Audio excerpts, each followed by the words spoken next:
বন্ধুরা ভিডিওটি শুরু করার আগে সর্বপ্রথম আমি আমার গ্যালারিতে চলে যাই। গ্যালারি থেকে কিছু সংখ্যক ফটো আমি আপনাদের দেখাচ্ছি। দেখতে পাচ্ছেন বন্ধুরা, খুবই চমৎকার ফটো এডিটিং কিন্তু জাস্ট আমি এক টাচ করে আমার ফোন থেকে করেছি। তো আজকের এই ভিডিওতে এমন একটি চমৎকার অ্যাপ্লিকেশন আপনাদের সাথে শেয়ার করব। এই অ্যাপটির মাধ্যমে কিন্তু আপনি একবার টাচ করবেন, আপনি একেবারে হুবহু আমার মতো ছবি কিন্তু এডিট করতে পারবেন। তো কিভাবে করবেন চলুন দেখাই দিচ্ছি।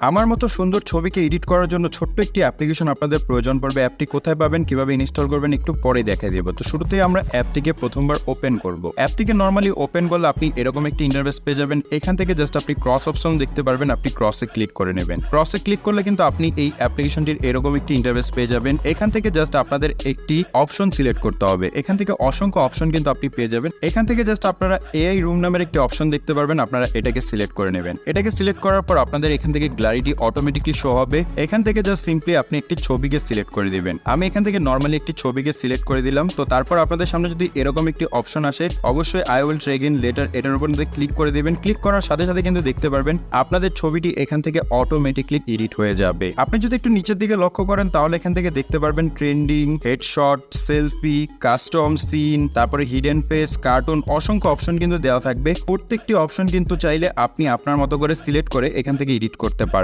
সিম্পলি জাস্ট আপনি কি করবেন, একবার টাচ করে দিবেন, যে কোনো ফিল্টারের উপর একবার ক্লিক করে নেবেন। এখান থেকে দেখতে পারবেন আপনাদের ছবিটি কিন্তু এডিট হয়ে যাবে। তো এডিট হয়ে যাওয়ার পর এই ছবিটিকে কিভাবে আপনি এখন আপনার গ্যালারিতে সেভ করবেন। গ্যালারিতে সেভ করা একেবারে ইজি একটি কাজ। আপনি সিম্পলি উপর থেকে দেখতে পারবেন সেভ অপশন, আপনি সেভে ক্লিক করে নেবেন। আপনি যখনই সেভে ক্লিক করবেন এখান থেকে কিন্তু দেখতে পারবেন আপনাদের ফটোটি এখান থেকে সেভ হয়ে যাবে এবং গ্যালারি থেকে কিন্তু এখন চাইলে আপনি ফটোটিকে দেখতে পারবেন। এটা করার জন্য সিম্পলি চলে যাবেন গ্যালারিতে চলে যাওয়ার পর এখান থেকে জাস্ট আপনি ছবিটিকে সিলেক্ট করবেন। দেখতে পারবেন আপনার ছবিটি কিন্তু এরকম শো হবে। তো এখন আমরা দেখবো কিভাবে এই অ্যাপ্লিকেশনটিকে ইনস্টল করতে হয়। অ্যাপটি ইনস্টল করা একেবারে ইজি একটি কাজ। আপনি প্লে স্টোরে চলে যাবেন, তারপর সার্চ অপশন পাবেন, সার্চ অপশনে ক্লিক করে সার্চ করবেন ফটোলিপ লিখে। এখান থেকে জাস্ট আমরা লিখবো ফটোলিপ লিখে সার্চ করলে আপনি ফার্স্ট যে অ্যাপ্লিকেশনটি দেখতে পারবেন এই অ্যাপসটিকে একবার ডাউনলোড করে ইনস্টল করে নেবেন।